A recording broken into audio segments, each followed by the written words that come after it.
weekends are just not good for writing. This has been one of those weekends, but consistency. Sunday night writes. It's a thing. We're doing it. Ruthie remembered staring at a hornet's nest when she was no more than 9. A skin-colored, misshapen thing held together by the will of nothing but the hornets themselves, clustered up on the edge of the porch where the post met the ceiling.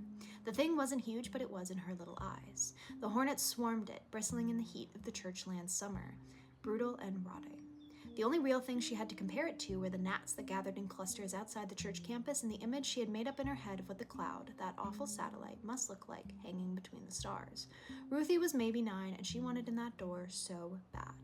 The father had brought her on a scavenging mission that day. He'd argued with her mother earlier, violent and screaming about how she wasn't fit to watch their daughter, and that under her ice blue gaze, Ruthie would turn to sin, was turning to sin.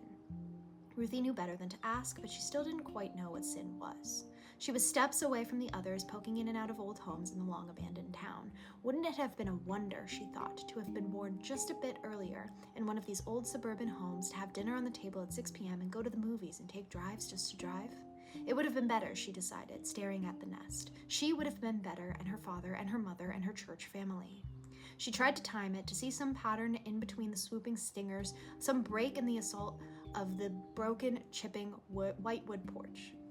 There could be everything through that door. She could duck between, she could. Father walked up to her then, always so tall, something monumental and stone-built, his face ever weathered, an exhausted lilt to his shoulders, like the physical embodiment of the weight he carried of the mission God gave him, like it actually sat there in the crick in his neck, and she was dragged straight away from the doorway once again.